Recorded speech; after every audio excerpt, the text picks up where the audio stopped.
Have you done this before? You did it with Sumiko, right? No, no, not at all. He What sent was me a that? YouTube video, and so I just cut that out. Yeah, Okay, and that's Sumika is awesome. really cool. Yeah, she is. And I I wanted to have my first victim be somebody who was a lot more forgiving and who I knew in person, and yeah. that's you. Well, I'm honored. Why don't you quickly introduce yourself? Okay. Hello. My name is Christopher O'Halloran, and I am the author of the novel Pushing Daisy. That is coming out May 15th, 2025. Awesome. Um, that's basically it. Yeah. Okay. Okay, and I'm Peter, and I'm here on behalf of HOWLS, and I'm going to go ahead and give you a nice little, uh, no, a very friendly interview. I'm hoping that I can connect you with some readers, and connect some readers with you as well. So let's see what I have. The first thing I want to know is Pushing Daisy. How long have you Mhm. been writing that guy?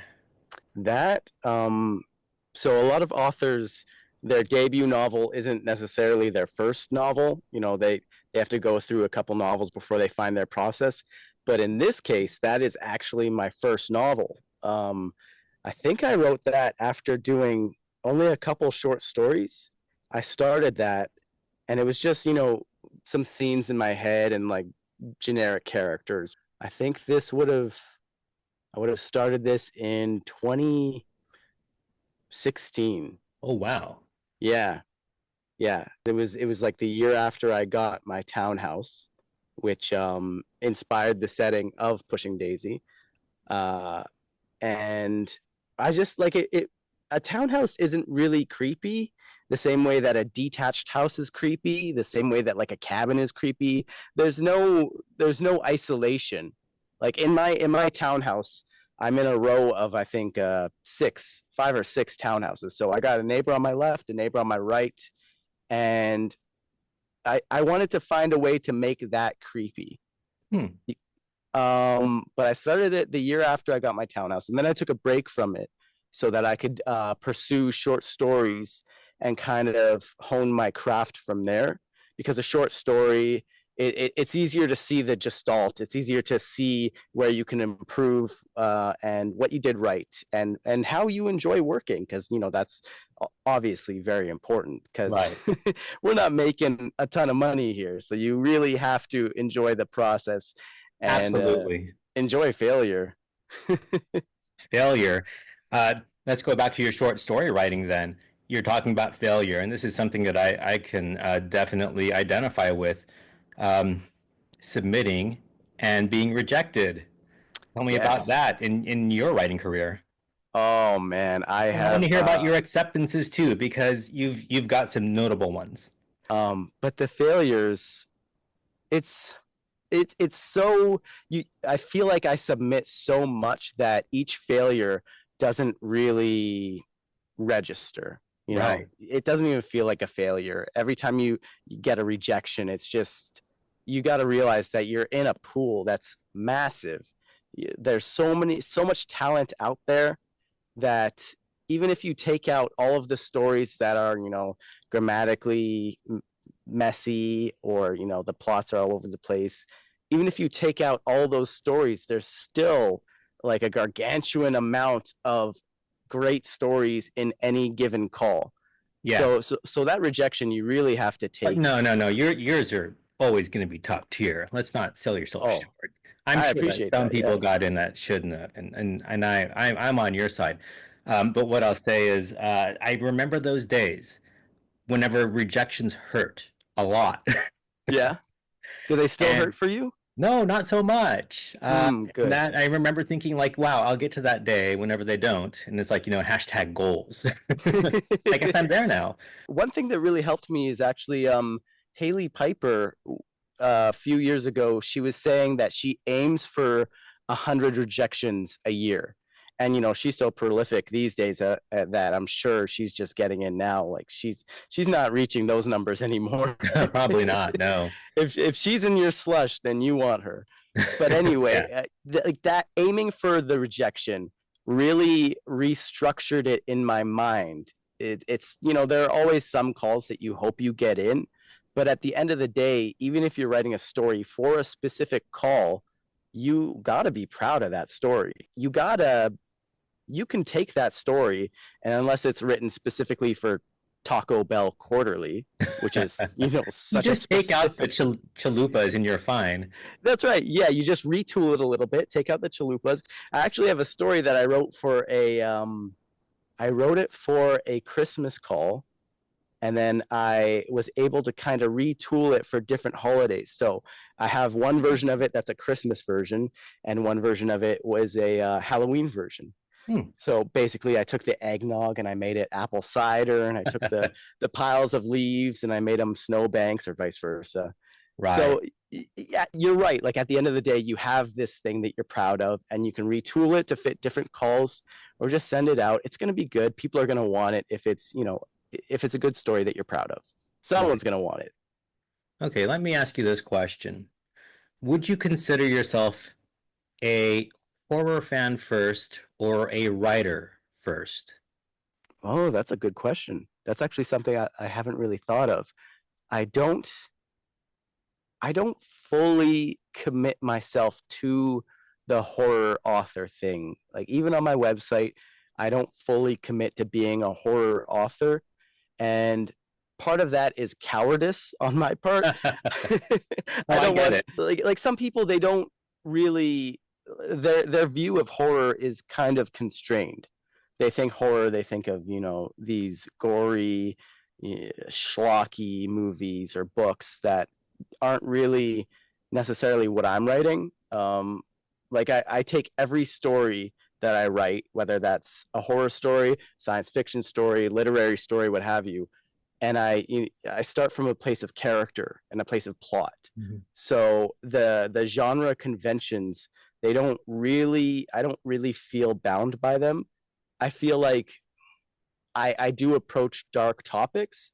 So in that sense, I'm probably closer to horror. But then you read these literary novels, like All the Stars We Cannot See, and Mhm. there are horror elements in it. There are Yeah, horrible things absolutely. that happen in all these books. Cormac McCarthy, he's literary, but there's horrible, terrible things that happen. So I don't know if I would necessarily classify myself as a horror author, but I think that's definitely the closest that you're going to get. I write a lot of horror. It's easier for me to write horror personally. I love Mhm. writing science fiction and I love speculative things. One of my recent publications was just neither. It was just a little literary story, and it comes from wherever the story comes from, and the genre Mhm. kind of fits it. Like what draws you to horror? The things that draw me to horror mostly are how tremendous the stakes are. Like, it goes beyond life and death. But yeah, I mean, there is a lot of that. It's There are so many terrible things that can go wrong in a horror, like whether your character is driven mad, or whether they lose somebody they love, or they experience some trauma that shakes them to their core. Mm-hmm. The stakes are so unimaginably high that I'm hooked, like, right away. As soon as I get a taste of those stakes, I'm like, "Ugh." As long as you have a character that I can really connect to, and I can connect to, like, unlikable characters and all that. As long as you have that, then I want to see what happens with this person. Mm-hmm. Do you Okay. remember the first like horror movie you saw as a kid? You know what? It was probably something on, like, the Disney Channel, like Ernest Scared Stupid or something. But one that I have, like, a very strong memory of was, I think, Jason Takes Manhattan. Mm-hmm. I don't remember a lot of that, but I remember bits and pieces of, like, you know uh, someone being underwater and seeing Jason's body, or Jason getting in a fight on the rooftop in Manhattan with the boxer, and Yes. taking all the punches, and then he just, boom, one punch knocks the boxer's head right off. Right. That's one that sticks out a lot, as well as Freddy versus Jason. um I remember that one very vividly. And I don't know what year it came out, but I remember seeing it a few times and I was probably too young to see it. Probably. I think a lot of us watched horror movies younger than we should have seen it. Is One that something thing that because you have kids, right? I Is do that have kids. something do you afford some leniency with that? Do you I kind of I do. indulge the things that maybe I do if the they're interested in it. I don't want to force anything on anybody. mhm, Like for me growing up, I'm Gen X. I grew up in the 80s. We had free right. reign of everything. So if there was like horror on television, boom, we were watching it You because were that's what watching it. was on. We didn't have cable. It was like, oh, there's a movie on. Or if we rented something from the Blockbuster, you're Mhm. damn straight I was going to watch it. I don't care what movie it is. If it's Yeah. Friday the 13th Part 4, I'm going to watch it, even if I'm 8 years old. How do we navigate that? Because I have kids too. How do we navigate that minefield of, making sure that the kids know that what they're seeing isn't real and understanding what they can handle and That's how do we hard. navigate that? The thing that I'll note is that many movies have horror elements that are not horror. Hmm. Um, if you are comfortable letting your children watch The Princess Bride, there are definitely scary parts. Uh, there's the ROUSs and the fire swamp, and the part whenever he has his life sucked out of him. Any Star Wars movie is gonna have a ton of horror in it. So so you just have to kind of gauge what they're watching, whatever is Yeah. appropriate for their age. How old is your oldest one now? My oldest one is 5, so Oh, he's so got some time. he's got some time, but he even now like he'll find something like he's drawn to the creepy. Like these kids, they're always drawn to the creepy stuff. And that's got to be something that's like in our DNA. It It's kind is. of it's in our DNA to be horror fans, really. Like the Haunted Mansion movies, they're both good for decent for kids, and there's some legitimately horror things in there, but since it's countered by comedy and over the top horror where it's very campy, then that's a good place to go. Yeah. Um, I don't know if you're opposed to showing your kids black and white movies because I love the Abbott and Costello meets the Oh yeah. Universal Monster Universe whenever I was little. Yeah, Black and yeah. white movies, and they were just silly. And I just like having kids. The last movie I saw in theaters was the Minecraft movie. Oh, So if you want oh horrors, gosh, go if to you a want theater, yeah, if you want a experience all the song stuck in your kids. head, Uh-huh. it's Yeah. we live in Jack Black's world, apparently. Oh man. You know what though? I took my kids to a park yesterday and the ability for them to form friends just by a couple lines of la la la lava, Yes. chicken. Like they all start singing it and now they're all friends. I'm like, wow, Oh, that's that's amazing. that's Well, magical. your kids will get older and you'll be able to go see movies again. I promise. I hope so. And you'll be Just able to watch lean. some with them. I watched Yeah. Megan with my older daughter. Oh yeah. She now insists on watching the classics. She watched Nightmare on Elm Street, the original one. Ooh. We've and so we've been kind of going through things every here and there. So I'm Yeah. engaging her ability to tolerate the suspense, Yeah. gore, Uh, and then there's always the issue of the sexual parts, which I'm like, oh, I don't know if I'm prepared for that conversation yet. What happened with me was I definitely gauged based on what my daughter was reading, and she probably watched her first horror movie whenever she was about a year ago. She's Mhm. 12 now. Um, and we watched Five Nights at Freddy. How Uh, was that? it was okay. It was pretty scary, but it's Five Nights at Freddy. Yeah. It's no more scarier than the games. I'd say it's less scary than the games.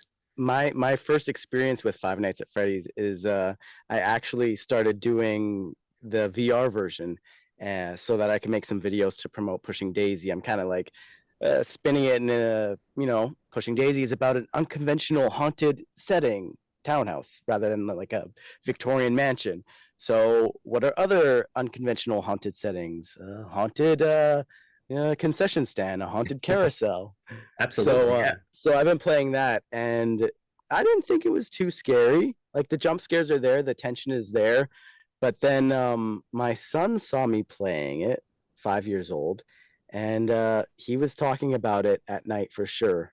Yeah, that was my first experience of being like, oh, maybe he shouldn't have seen that. The jump scare of like this bear coming at me, and he's not even in the VR. He's watching it on the TV. So, but Well, they love that stuff. one day you can read your kid, scary stories to tell in the dark, or Mm, any of those things, goosebumps.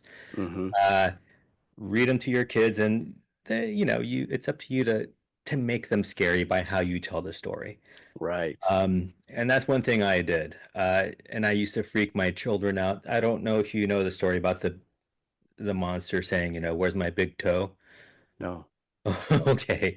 Uh, so that's one of them. And anyways, anytime I said, "Where's my big toe?" I'd say it in a spooky voice. Where's Yeah. my big toe? Uh, and my children would get freaked out. The punchline to that story is you tell the story, and by the time the monster makes it to the door and gets inside the house and gets inside Mm. your bedroom, you grab one of your kids' toes. And that's an extra level of scary. Yeah. Um, Yeah. That's oh, I gotta find that one. That one's gonna kill. I'll send you a link for sure. Do you consider yourself a gamer? Yes, very much so. Yeah. Uh, what games are you playing currently besides Five Nights at Freddy VR? It has been mostly VR. You know, it's so easy some of these games just to slip in and turn your mind off. Like I play this game Ghosts of Tabor, which is like a looter Mhm. shooter. You just jump in, do your thing, loot some stuff, and get out. Just turn your mind off. But one thing that really grabbed me was the Resident Evil. Um, Yes. when they retooled it, I think it was with Resident Evil 7. Yes. Okay, yeah. So that Uh, one, Yeah, those are good. They have really good jump scares in those games to the point yeah, where you are anticipating a jump scare around every corner, and they're not around every corner. no, But if they were, you wouldn't yeah, be surprised. I they're so good because like a movie, it'll have the rising tension in the music, but in Resident Evil 7, it'll just be like a hallway where you think you're safe, and all of a sudden somebody busts through the wall and cuts off your arm. yes. It's like, you didn't warn me. You didn't give me the rise, Yeah, like no. the crescendo. How does VR work in the Oh horror man, genre? it's next level. I tried to play Phasmophobia. Do you know what Phasmophobia is? No, tell me about it. It's basically just a ghost hunting game. It's a research game, really. You go into a house or some other haunted area, and you use all these different research methods like an EMF reader or like a temperature gauge, video camera, to gather evidence about what kind of ghost is haunting this place. And that's basically all it is. Of course, there is a ghost haunting the place, so eventually that ghost comes after you, and it's scary. So I feel like video I games are like such those. a great avenue for telling horror stories because you can't just sit back and watch through your fingers. You have to control your character. You have to make the decision to walk forward. And in VR, it's even more immersive. So you can, like the first time I played Phasmophobia by myself in VR, I was just scared walking in the door. And it's like, the ghost isn't gonna come at you right away, Right? but still something in my head is like, you got to get out of here, man. Like this is a dangerous situation. And you hesitantly go through every action. You put down your research methods, and like a cup might fall off the counter, or something might happen, or nothing will happen, and it lulls you into a false sense of security until eventually you see footsteps in flour, and someone whispers over your ear like, get out. And Mhm. that was the moment where I just ripped off the headset. I'm like, nope, not doing this. And it's good that Oh you yeah. have that ejector seat. Just whoop, nope, done. I'm in my safe house. I'm okay. I'm good.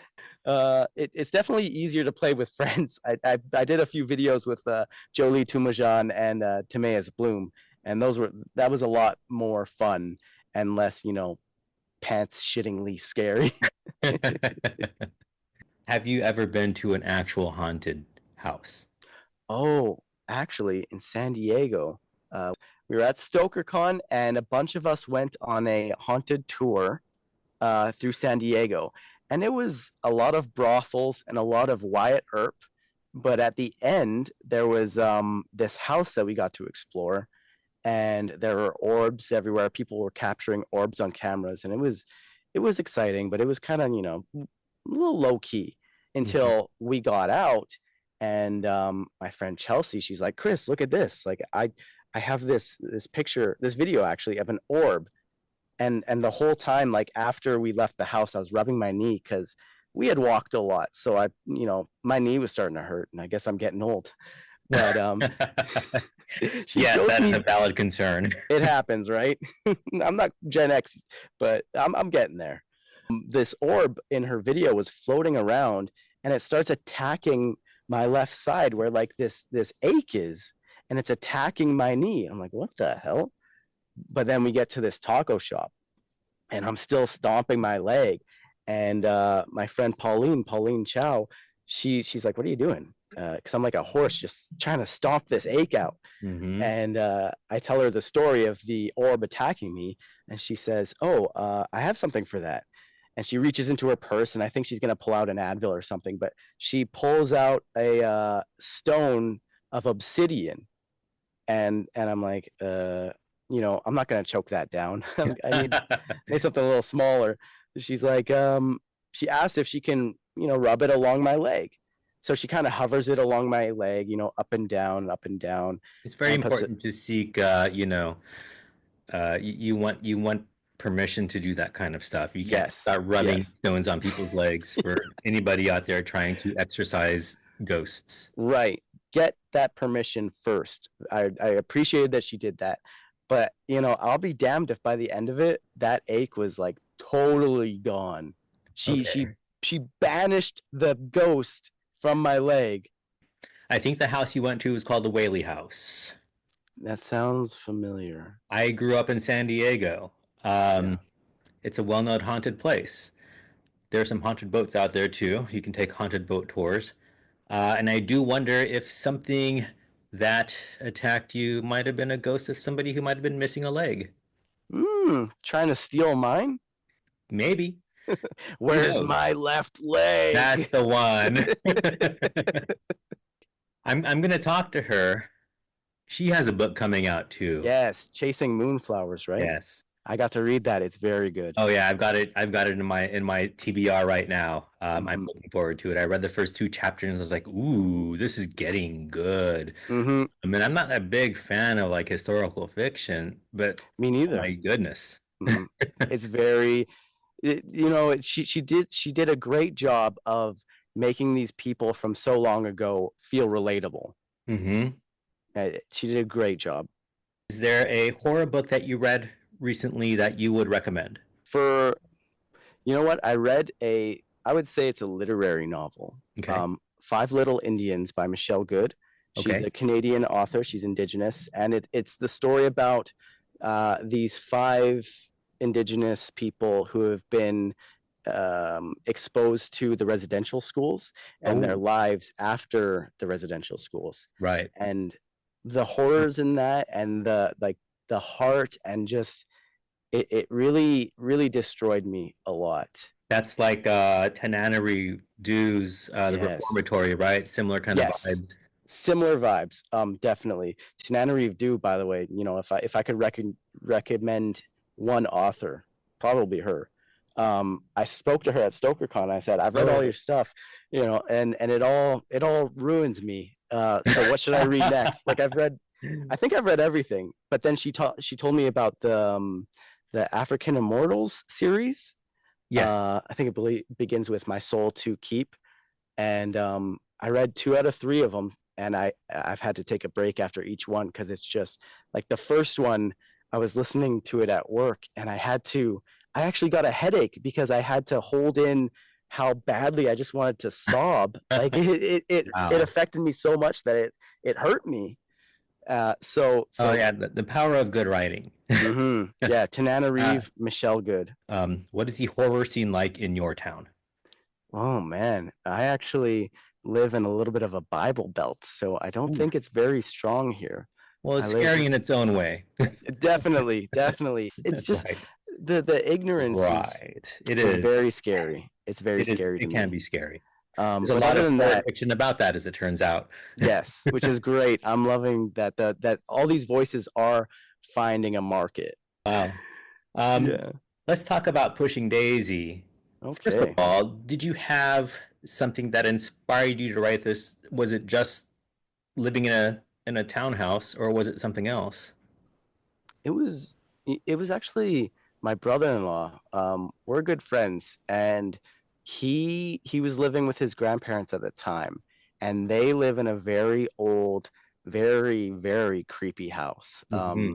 It's got a basement that's basically where he lived, and it's haunted as hell. Like it feels off. So one day, I think he was saying something about uh like a woman in the corner or something. And I was like, oh, don't look at her. Like she wants you to look at her. Don't look at her. And I was like just creeping him out just by talking to him and stuff. And then that image got caught in my head of like this woman just peering at you, from the corner of your eye. And I was like, oh, that's, it's not exactly original, but like, what can I do with that? So then I started, bringing up this idea of Daisy haunting this house. And it had been after we had bought our townhouse. So I thought, let's set it in there. What can I do that's unique to that setting? And I really wanted to write a book about a real, you know, asshole, for lack of a better term.